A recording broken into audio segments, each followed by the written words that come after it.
नमस्ते, hello everyone, welcome to Srijan talks. आज का एपिसोड बहुत ही स्पेशल है क्योंकि आज हम मिलने जा रहे हैं एक ऐसे मल्टी टैलेंटेड पर्सनालिटी से जिन्होंने अपनी आइडेंटिटी कई अलग अलग फील्ड्स में बनाई है।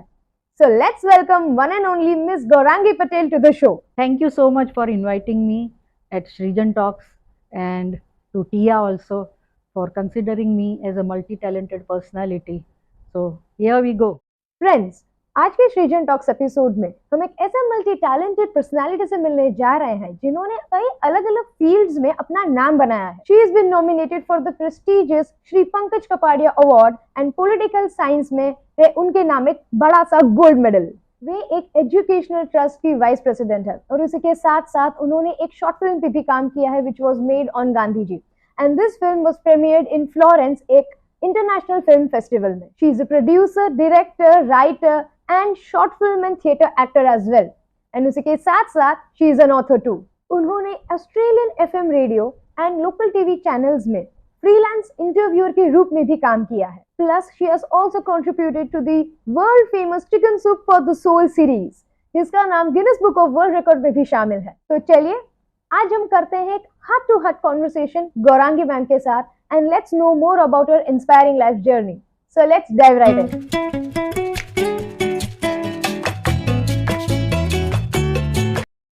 Honestly, your journey is really inspiring. So इतना सारा जो आपने लाइफ में अचीव किया है, इतने सारे जो आपके पैशंस है, तो उसके पीछे का मोटिवेशन क्या है? मोटिवेशन और इंस्पायरर दोनों का मैं कॉम्बिनेशन में जवाब दूंगी। पहले मैं इंस्पायरिंग पर्सन के बारे में बोलूँगी। वो है मेरे पापा, मेरे गुरु, मेरे फ्रेंड, फिलोसोफर एंड गाइड। उन्होंने मुझे बहुत ही इंस्पायर किया क्योंकि वो खुद एक director, writer, theatre artist, poet वगैरह थे और संगीत के काफ़ी क्लासिकल शोज़ में अटेंड करने लेके मुझे साथ में लेके जाते थे। तो बचपन से मुझे ये सब कलाकारी वगैरह, क्रिएटिविटी की तरफ से आकर्षण होने लगा और सॉर्ट ऑफ मैं पापा की परी थी, वो जो करेंगे मैं करूँगी। तो वो एक था। और एक किस्सा थोड़ा सा याद आ रहा है, छोटा सा सुनाती हूँ। एक बार मैं स्कूल की एग्ज़ाम्स के आगे आगे ही, मतलब मैं शायद 7th-8th में रही होगी, एक बड़ी बुक के अंदर मैं स्कूल की लाइब्रेरी से जो स्टोरी बुक लाई थी वो अंदर डाल के चुपके से मैं पढ़ रही थी। पापा को समझ में आ गया, मेरे पास आके खड़े हो गए, बुक ले ली और मैं इतनी डर गई, मैंने कहा गई आज तो मैं काम से। You know what, he gave such a cute smile, वापस बुक अंदर रखी, बोला carry on, I just watch your marks. तो मुझे ऐसा लगा कि हाँ, स्टडीज़ के सिवाय बाकी चीज़ें भी इम्पोर्टेंट है, ऐसा मुझे पापा ने ही ग्रीन सिग्नल दे के बता दिया, तो और क्या चाहिए लाइफ में। तो ये रही इंस्पिरेशन की बात। अब आती है बात मोटिवेशन की। तो मुझे ऐसे लगता है कि कुछ भी, मतलब ऐसे देखो तो देखो, मैंने पोयम लिखने के लिए कोई ऐसे ट्रेनिंग नहीं ली, कुछ नहीं। फिर I am a very voracious reader, I use to read everything and anything.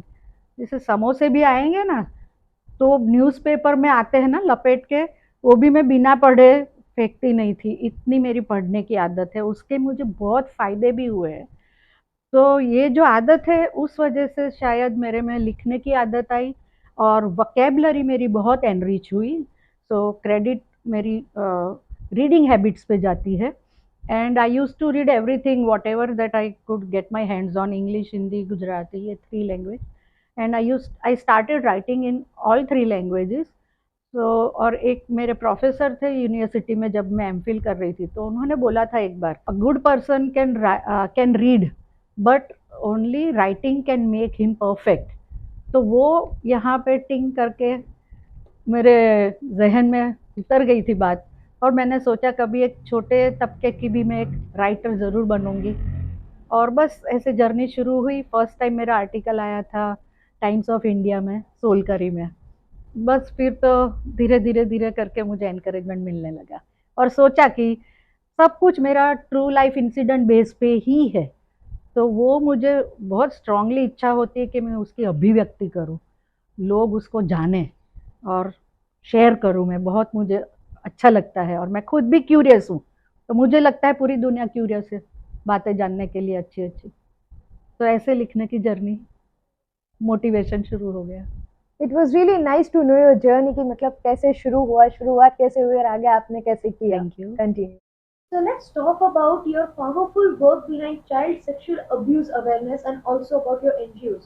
So ये आपने जो काम शुरू किया about awareness and including in NGOs, तो आपकी लाइफ में ऐसा क्या इंसिडेंट हुआ था जहाँ आपको आपको वो रियलाइजेशन हुआ कि now I need to spread awareness about this? या सबसे पहले तो देखा जाए तो एटलीस्ट जिस जोन में मेरा प्री स्कूल में मेरा रन हो रहा था, वहाँ पर ये subject is a taboo topic, a big no no, जबकि ये मोस्ट एसेंशियल है। बच्चा कलर ना कर पाए, एबीसीडी ना लर्न कर पाए, 1 to 20 ना बोल पाए, वो चलेगा, वो तो लर्न कर लेगा भाई, आज नहीं तो कल। लेकिन अगर बच्चे को छोटी उम्र में ही कोई ऐसा ट्रॉमा हो गया, if it is robbed of its childhood innocence, तो उसका इम्पैक्ट तो पूरी लाइफ रहेगा। तो actually when I was young, मेरे साथ भी मोलेस्टेशन हुआ था, जो मैं सैडली कह नहीं पाई मेरे घर में।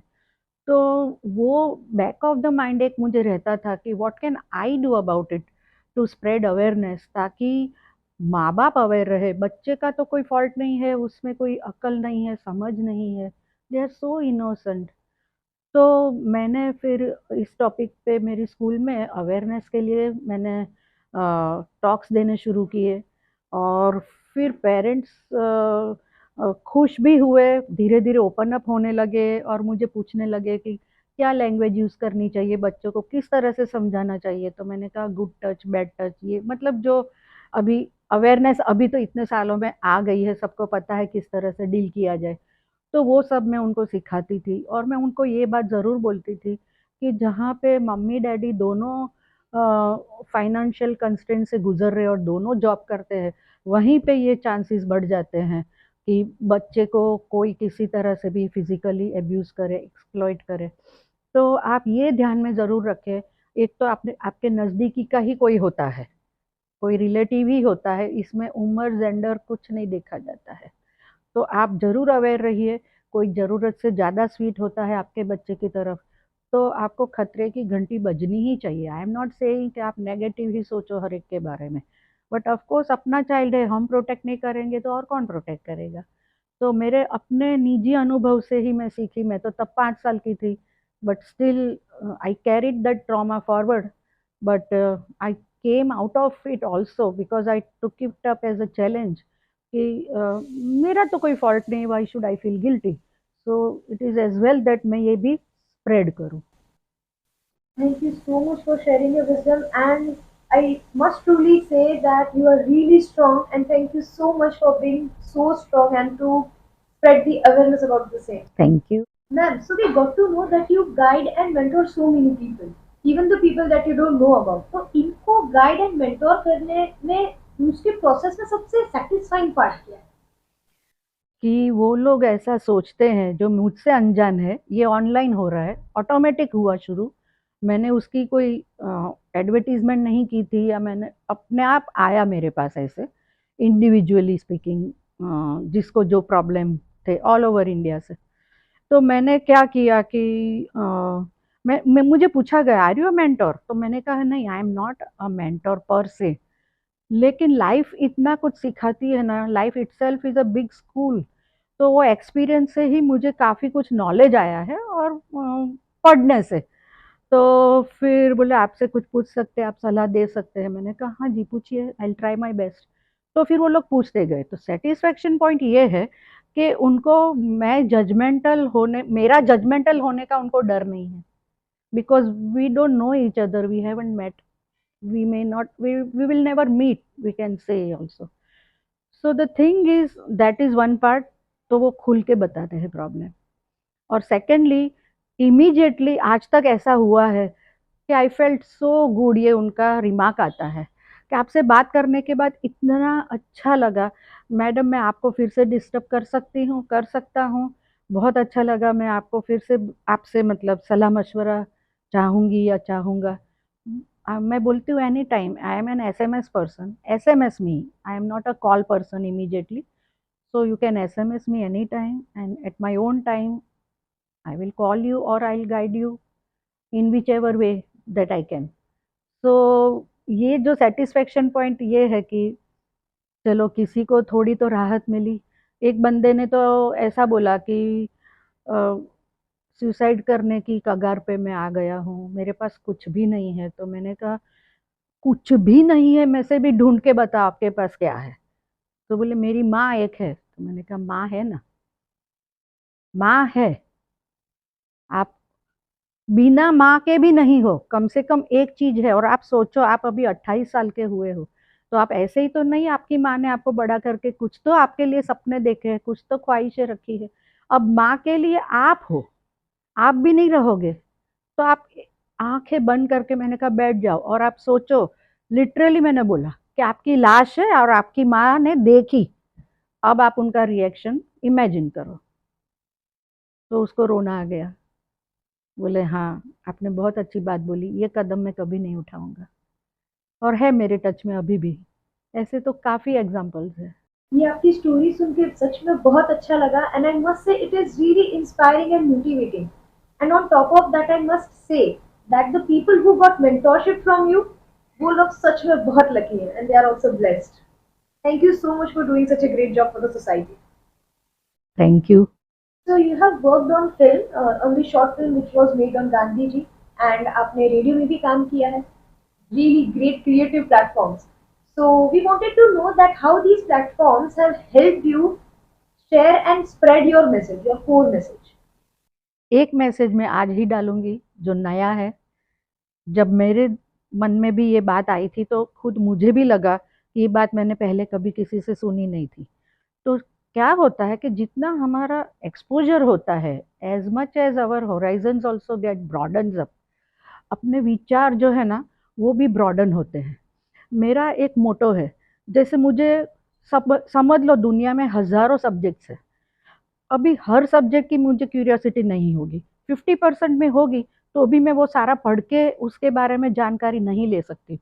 तो मेरा एक ये रहता है, हमेशा ये कोशिश रहती है कि हर सब्जेक्ट के जो एक्सपर्ट्स है या एटलीस्ट उसमें जो थोड़ा बहुत जिसने कुछ काम किया है, उन व्यक्ति से मिलके उनसे प्रश्नोत्तरी करके वो सब्जेक्ट के बारे में मैं जानकारी लूँ।